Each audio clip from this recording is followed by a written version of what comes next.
정체 2000년간 교회가 숨겨온 진실입니다. 여러분 666이라는 숫자 들으시면 어떤 느낌이 드십니까? 등골이 서늘해지시는 분들 많으실 겁니다. 영화 오맨에서 다미안의 머리에 새겨진 666. 공포영화마다 등장하는 이 숫자. 호텔에 666호 방이 없는 이유. 바코드에 666이 숨겨져 있다는 소문. 마이크로칩이 짐승의 표라는 주장. 여러분 혹시 이런 이야기들 들어보신 적 있으십니까? 저 정치인이 적그리스도다. 백신에 마이크로칩이 들어있다. 신용카드가 짐승의 표의 시작이다. 이런 이야기들이 인터넷에 넘쳐납니다. 카카오톡으로 유튜브로 퍼져나갑니다. 그리고 많은 성도님들이 두려워하십니다. 그런데 여러분 정작 성경을 펼쳐보면 어떻습니까? 우리가 알고 있던 666의 이미지와 전혀 다른 이야기가 펼쳐집니다. 오늘 저는 2000년간 신학자들이 연구해온 666의 진짜 의미를 말씀드리려고 합니다. 어쩌면 교회에서 자세히 가르치지 않았던 내용입니다. 어떤 분들에게는 충격적일 수도 있습니다. 하지만 진실을 알아야 합니다. 거짓 정보에 휘둘리지 않아야 합니다. 성경이 진짜 경고하는 것이 무엇인지 알아야 합니다. 오늘 저는 여러분께 이 모든 것을 말씀드리겠습니다. 게마트리아란 무엇인가? 666이 가리키는 사람은 누구인가? 바코드와 마이크로칩 음모론의 진실은 무엇인가? 그리고 성경이 진짜 경고하는 것은 무엇인가? 집중해서 들어주시기 바랍니다. 요한계시록 13장의 원문 분석. 자, 먼저 성경 본문부터 살펴보겠습니다. 요한계시록 13장 18절입니다. 지혜가 여기 있으니 총명한 자는 그 짐승의 수를 세어보라. 그것은 사람의 수니 그의 수는 666이니라. 여러분 이 구절을 잘 보십시오. 첫 번째로 주목해야 할 단어가 있습니다. 지혜가 여기 있으니. 헬라어로 호데 헤소피아 에스틴입니다. 이 표현이 요한계시록에서 몇 번 나오는지 아십니까? 딱 2번입니다.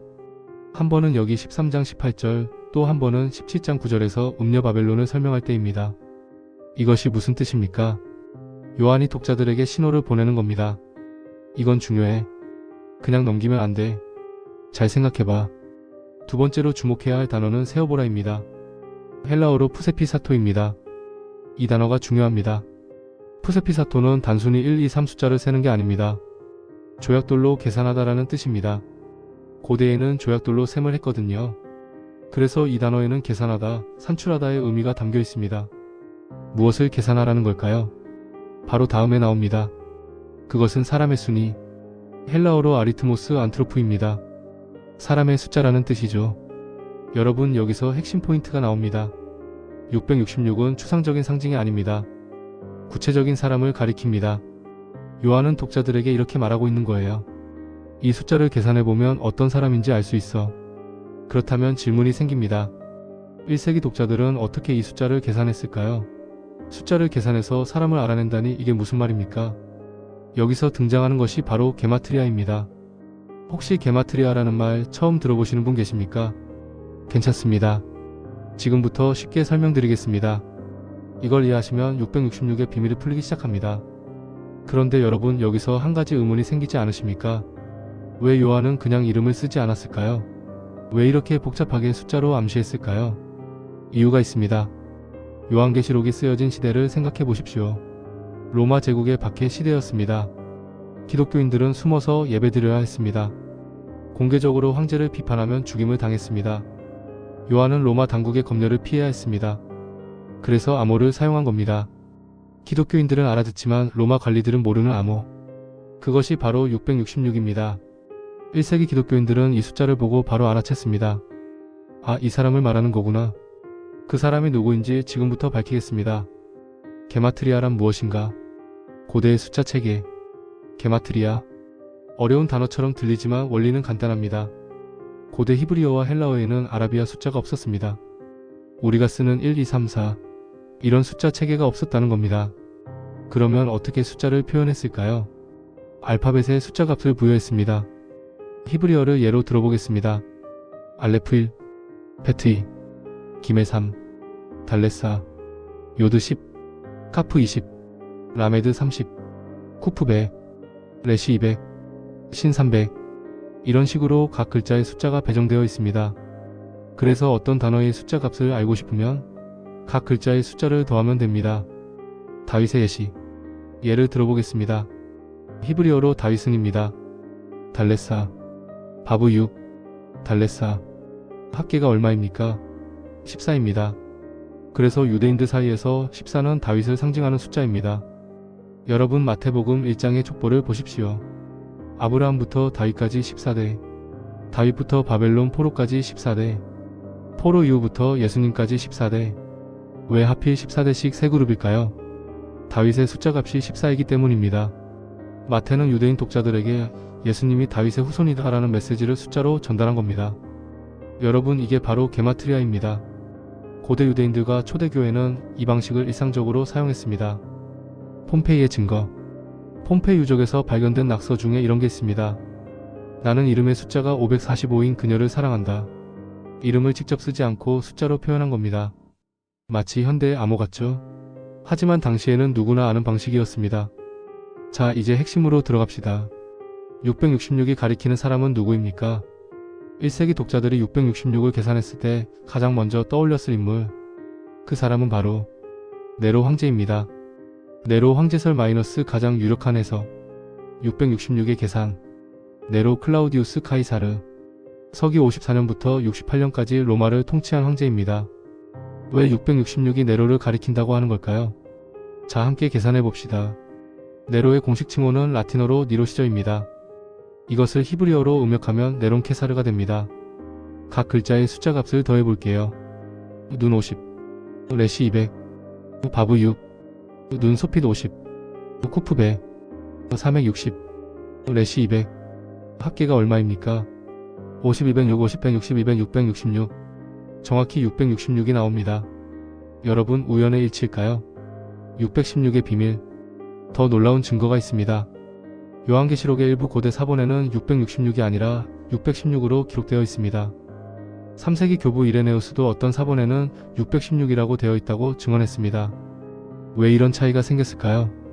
라틴어권에서는 네로를 니로라고 불렀습니다. 히브리어로 음역하면 네로 케사르입니다. 마지막 눈이 빠진 형태죠. 이걸 계산하면 어떻게 됩니까? 50, 200, 660, 200, 616. 여러분 보십시오. 666과 616 모두 네로를 가리킵니다. 표기법의 차이일 뿐 같은 사람을 가리키는 겁니다. 이건 우연이 아닙니다.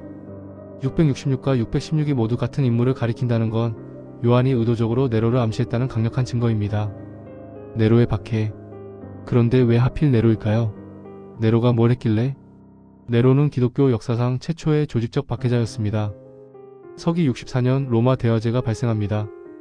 도시의 3분의 2가 불탔습니다. 소문이 돌았습니다. 네로가 불을 질렀다. 새 궁전을 짓기 위해서.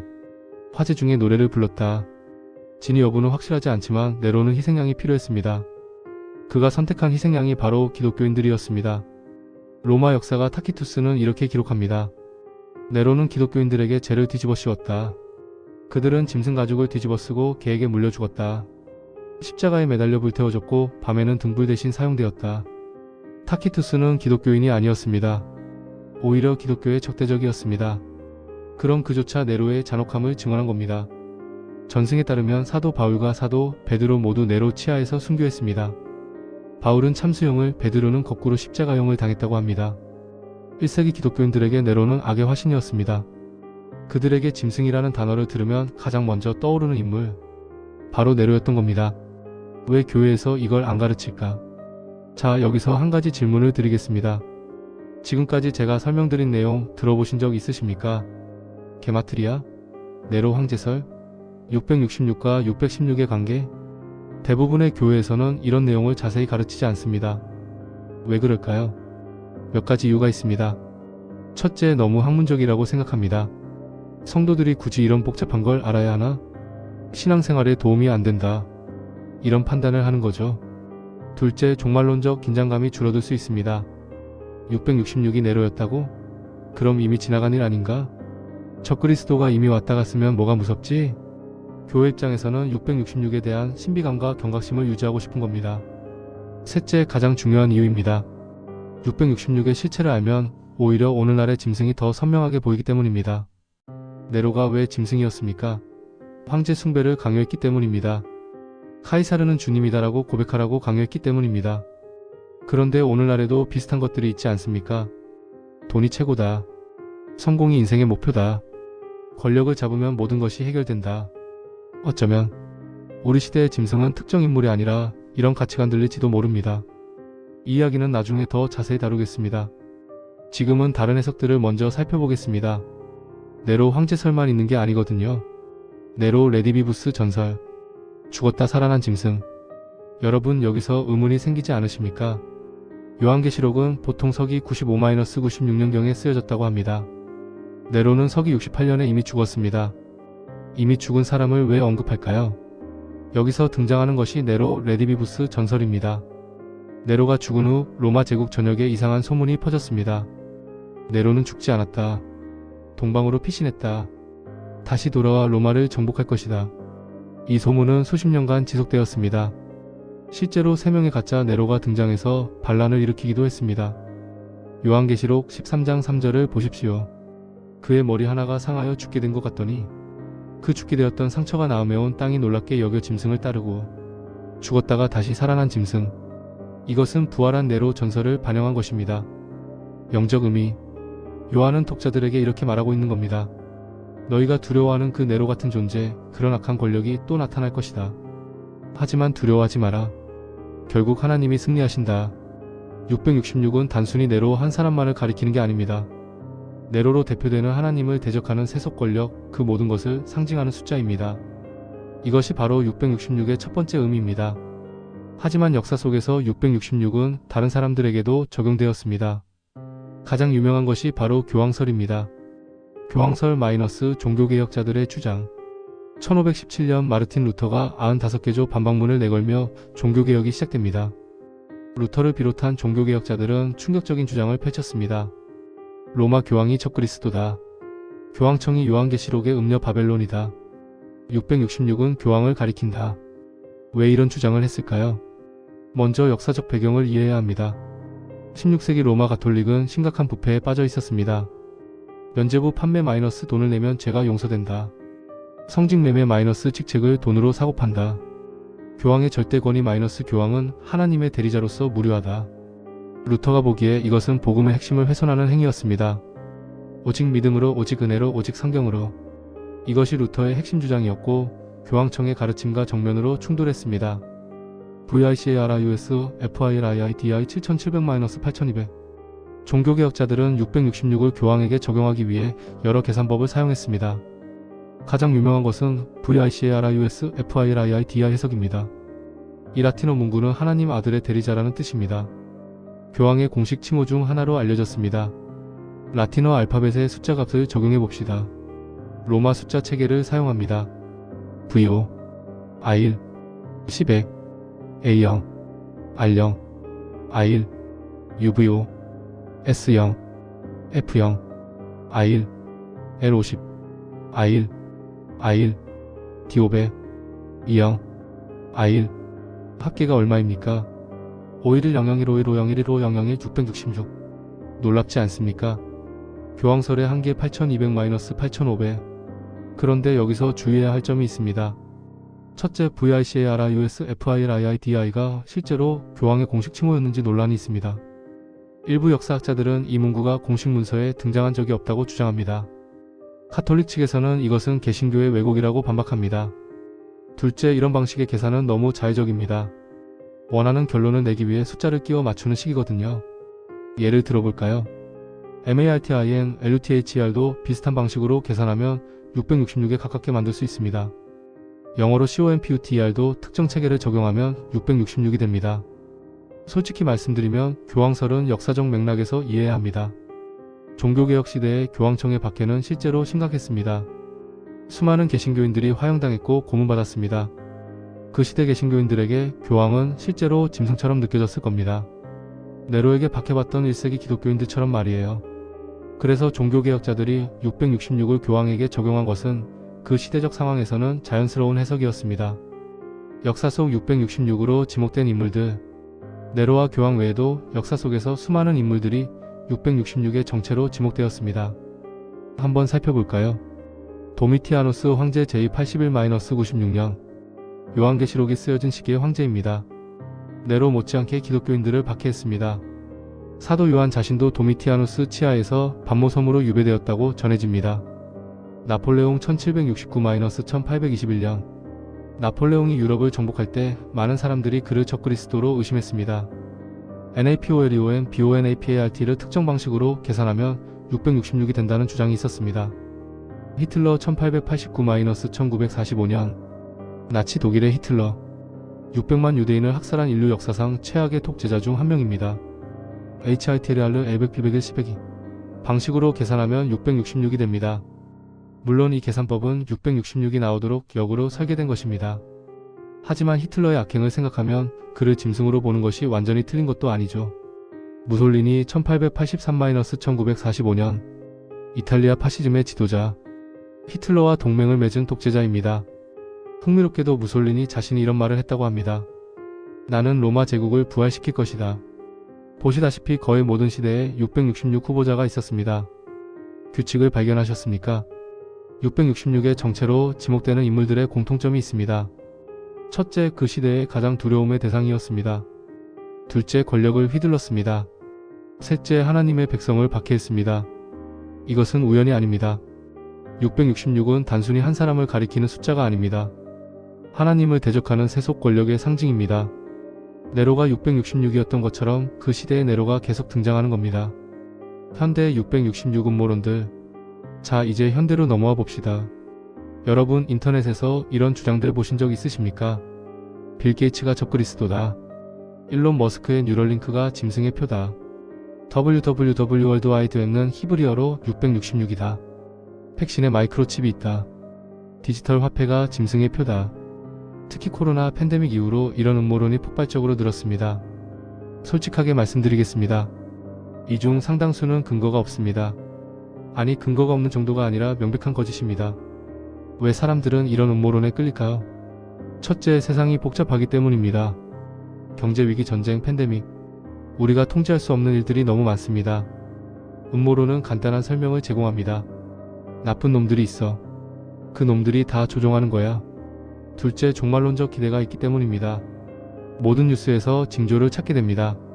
셋째, 특별한 지식에 대한 욕구입니다. 나는 다른 사람들이 모르는 진실을 알고 있어. 사랑하는 성도 여러분, 음모론에 빠지지 마십시오. 검증되지 않은 정보를 퍼뜨리지 마십시오.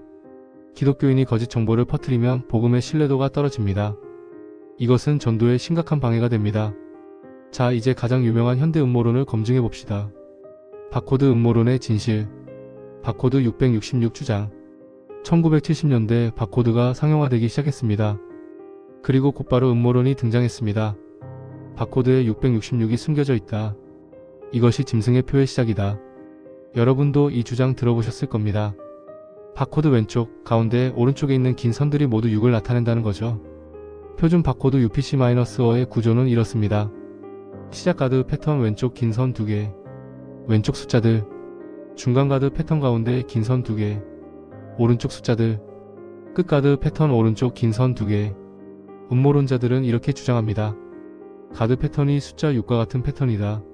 그러므로 모든 바코드에는 666이 숨겨져 있다. 기술적 팩트체크. 정말일까요? 기술적으로 분석해 봅시다. 바코드에서 숫자 6의 패턴은 100일만 왼쪽 인코딩입니다. 가드 패턴은 100일입니다. 같아 보이십니까? 전혀 다릅니다. 가드 패턴 100일은 단지 시작과 끝을 표시하는 기능만 합니다. 이것은 숫자 6이 아닙니다. 심지어 숫자로 해석되도록 설계되지도 않았습니다. 만약 가드 패턴이 6이라면 왜 같은 패턴이 7이나 8을 나타내지 않을까요? 왜 하필 6일까요? 솔직히 말씀드리면 이 음모론은 바코드 기술을 이해하지 못한 데서 나온 오해입니다. 바코드를 발명한 사람들은 사탄 숭배자가 아니었습니다. 그냥 효율적인 상품 코드 시스템을 만들고 싶었을 뿐입니다. IBM의 엔지니어 조지 라우러가 UPC 바코드를 설계했습니다. 그는 생전에 이 음모론에 대해 이렇게 답변했습니다. 666은 바코드에 없습니다. 그것은 도시 전설입니다. 가드바는 숫자가 아닙니다. 바코드 짐승의 표? 아닙니다. 바코드는 단순히 상품을 식별하는 기술일 뿐입니다. 거기에 악마적인 의도는 없습니다.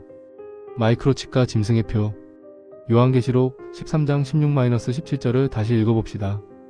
그가 모든 자 곧 작은 자나 큰 자나 부자나 가난한 자나 자유인이나 종들에게 그 오른손에나 이마에 표를 받게 하고 누구든지 이 표를 가진 자 외에는 매매를 못하게 하니 이 구절 때문에 많은 사람들이 걱정합니다. 마이크로칩이 손에 심어지면 그게 짐승의 표 아닌가? RFID 칩으로 결제하는 기술이 나왔다던데 뉴럴링크 같은 뇌 임플란트는 특히 코로나 팬데믹 때 이런 우려가 폭발했습니다. 백신에 마이크로칩이 있다. 빌 게이츠가 추적 장치를 심으려 한다. 백신 음모론 팩트체크. 먼저 백신 마이크로칩 음모론부터 검증합시다. 결론부터 말씀드리면 완전한 거짓입니다. 코로나 백신에는 마이크로칩이 없습니다. 이것은 수천 명의 과학자, 의사, 규제기관이 검증한 사실입니다. 백신 주사 바늘의 직경은 약 0.7입니다. 현존하는 가장 작은 추적용 마이크로칩도 이보다 큽니다. 게다가 마이크로칩은 전원이 필요한데 백신에 배터리를 넣을 수 없습니다. 이건 기술적으로 불가능한 이야기입니다. 짐승의 표의 진짜 의미. 하지만 마이크로칩 기술 자체는 발전하고 있습니다. 스웨덴에서는 이미 수천 명이 손에 RFID 칩을 삽입했습니다. 이걸로 문을 열고 결제하고 신원을 확인합니다. 이런 기술들이 짐승의 표가 될 수 있을까요? 중요한 것은 기술 자체가 아닙니다. 그 기술이 어떤 목적으로 사용되느냐입니다. 요한계시록에서 짐승의 표의 핵심은 무엇이었습니까? 짐승에게 경배하는 것입니다. 13장 15절을 보십시오. 그 짐승의 우상에게 경배하지 아니하는 자는 몇이든지 다 죽임을 당하게 하더라. 표의 목적은 단순한 신원 확인이 아닙니다. 짐승을 신으로 인정하는가 않는가를 구분하는 것입니다. 1세기 맥락에서 생각해 보십시오. 로마 제국에서 시장에 가려면 황제 숭배 의식에 참여해야 했습니다. 카이사르는 주님이다라고 고백해야 했습니다. 그래야 상업길드에 가입할 수 있고 장사를 할 수 있었습니다. 이것을 거부한 기독교인들은 경제적으로 고립되었습니다. 매매를 못하게 된 거죠. 오늘날의 마이크로칩이 짐승의 표가 되려면 단순히 손에 칩을 심는 것만으로는 안 됩니다. 그 칩을 받는 조건으로 하나님 외에 다른 것을 신으로 섬기라는 요구가 있어야 합니다. 이 칩을 받으면 국가에 절대 충성을 맹세해야 한다. 이 기술을 사용하려면 특정 이데올로기를 받아들여야 한다. 예수 그리스도를 부인해야 이 시스템에 참여할 수 있다. 이런 조건이 붙을 때 그것은 짐승의 표가 될 수 있습니다. 하지만 단순히 편리함을 위해 칩을 사용하는 것, 신용카드 대신 손에 심은 칩으로 결제하는 것, 그것 자체는 짐승의 표가 아닙니다. 기술은 도구일 뿐입니다. 성경이 경고하는 것은 특정 기술이 아닙니다. 하나님 외에 다른 것을 절대시하는 것입니다. 성경이 진짜 경고하는 것. 666의 상징적 의미. 자, 이제 가장 중요한 이야기를 하겠습니다. 지금까지 666에 대한 역사적 해석들을 살펴보았습니다. 게마트리아, 네로 황제설, 교황설, 현대 음모론들. 그런데 이 모든 논의에서 우리가 놓치면 안 되는 것이 있습니다. 성경이 진짜 경고하는 것은 무엇입니까? 요한계시록은 666이 누구인지 맞춰라라는 퀴즈가 아닙니다. 요한계시록의 핵심 메시지는 이것입니다. 짐승을 경배하지 말라. 오직 하나님만 경배하라. 끝까지 믿음을 지키라. 이것이 전부입니다. 666이라는 숫자 자체를 생각해 봅시다.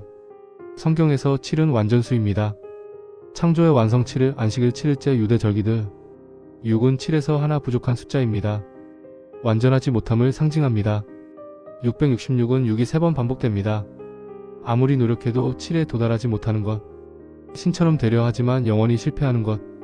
인간의 힘으로는 완전해질 수 없음을 보여줍니다. 짐승은 자신을 신으로 높이려 합니다. 네로는 자신을 신으로 숭배하게 했습니다. 하지만 그는 7이 아닙니다. 666입니다. 완전해 보이지만 실제로는 불완전한 가짜입니다. 오늘날의 짐승들. 우리 시대의 666은 무엇일까요? 첫 번째, 물질 만능주의. 돈만 있으면 행복해진다. 성공해야 가치 있는 인간이다. 더 많이, 더 빨리, 더 높이. 이것은 현대인의 종교입니다. 돈이 신이 된 겁니다. 마태복음 6장 24절에서 예수님이 말씀하셨습니다. 너희가 하나님과 재물을 겸하여 섬기지 못하느니라. 물질을 신처럼 섬기는 것. 이것이 오늘날의 짐승 숭배가 아닙니까? 두 번째, 국가주의, 민족주의. 우리 민족이 최고다. 국가를 위해서라면 무엇이든 해야 한다. 애국심이 곧 신앙이다. 역사 속에서 이런 이데올로기가 얼마나 많은 참사를 일으켰습니까? 나치, 독일, 일본 제국주의 수많은 독재 정권들. 국가를 신처럼 절대시하는 것. 이것도 짐승 숭배의 한 형태입니다. 세 번째, 자기 우상화. 내가 내 인생의 주인이다. 나는 내 방식대로 살 거야. 하나님 없이도 잘 살 수 있어. 이것은 가장 교묘한 우상 숭배입니다. 나를 신의 자리에 올려놓는 것. 창세기에서 뱀이 했던 유혹을 기억하십니까? 너희가 하나님처럼 되리라. 자기 자신을 절대시하는 것. 이것이 모든 죄의 근원이 아닙니까? 여러분, 오늘 자신에게 물어보십시오. 내 삶에서 하나님 자리를 차지하고 있는 것은 무엇인가? 돈, 명예, 권력, 쾌락, 관계, 자기 자신. 그것이 무엇이든 그것이 당신의 666입니다. 그것이 당신이 섬기고 있는 짐승입니다. 복음의 선포. 하지만 좋은 소식이 있습니다. 요한계시록은 공포영화가 아닙니다. 결말은 이미 정해져 있습니다. 요한계시록 19장 20절. 짐승이 잡히고 그 앞에서 표적을 행하던 거짓 선지자도 함께 잡혔으니 이둘이 산채로 유황불 붙는 못에 던져지고. 요한계시록 21장 4절. 모든 눈물을 그 눈에서 닦아주시니 다시는 사망이 없고 애통하는 것이나 곡하는 것이나 아픈 것이 다시 있지 아니하리니. 짐승은 패배합니다. 하나님이 승리하십니다. 새 하늘과 새 땅이 옵니다. 이것이 요한계시록의 진짜 메시지입니다. 오늘 우리는 666에 대해 깊이 살펴보았습니다. 정리해보겠습니다. 첫째, 666은 게마트리아를 통해 네로 황제를 가리킵니다. 요한은 1세기 독자들에게 익숙한 방식으로 핍박자의 정체를 암시했습니다. 둘째, 666은 역사 속에서 다양한 인물들에게 적용되었습니다. 그 시대의 악한 권력을 상징하는 숫자로 사용되어 온 겁니다. 셋째, 바코드나 마이크로칩 음모론은 대부분 근거가 없습니다. 기술 자체를 두려워할 필요는 없습니다. 넷째, 그리고 가장 중요한 것, 666의 본질은 하나님을 대적하는 모든 것입니다. 사랑하는 성도 여러분, 우리가 진짜 두려워해야 할 것은 숫자가 아닙니다. 바코드가 아닙니다. 마이크로칩이 아닙니다. 특정 정치인이 아닙니다. 우리가 진짜 두려워해야 할 것은 우리 마음에서 하나님이 떠나시는 것입니다. 666호 방을 피하면서 정작 내 마음이 온갖 우상으로 가득 차 있다면, 적 그리스도를 두려워하면서 정작 내 안에 있는 하나님 대적하는 마음은 방치한다면 그것이 진짜 비극입니다. 기도와 마무리. 오늘 결단하십시오. 나는 오직 하나님만 섬기겠습니다. 그 어떤 것도 하나님 자리를 차지하게 두지 않겠습니다. 끝까지 믿음을 지키겠습니다. 요한계시록 14장 12절의 말씀으로 마치겠습니다. 성도들의 인내가 여기 있나니 그들은 하나님의 계명과 예수에 대한 믿음을 지키는 자니라. 함께 기도하겠습니다. 하나님 아버지, 오늘 요한계시록의 말씀을 통해 깨달음을 주셔서 감사합니다. 666이라는 숫자의 비밀보다 더 중요한 것이 있음을 알게 하여 주셔서 감사합니다. 주님, 우리 마음에 어떤 우상도 들어오지 못하게 지켜주세요. 돈, 명예, 권력, 쾌락, 그 어떤 것도 하나님 자리를 대신하지 못하게 하여 주세요. 두려움에 빠지지 않게 하여 주세요. 음모론과 거짓 정보에 흔들리지 않게 하여 주세요. 오직 성경 말씀에 굳게 서게 하여 주세요. 예수님이 승리하셨음을 믿습니다. 짐승은 이미 패배했음을 믿습니다. 새 하늘과 새 땅이 올 것을 믿습니다. 그날까지 믿음을 지키며 살아가게 하여 주세요. 예수 그리스도의 이름으로 기도드립니다. 아멘. 오늘도 긴 영상 끝까지 함께 해주셔서 감사합니다. 이 영상이 유익하셨다면 좋아요와 구독 부탁드립니다. 알림 설정도 꼭 해주세요. 댓글로 여러분의 생각을 나눠주시면 감사하겠습니다. 다음 영상에서 또 만나요. 하나님의 은혜가 여러분과 함께 하시길 바랍니다. 샬롬. 감사합니다.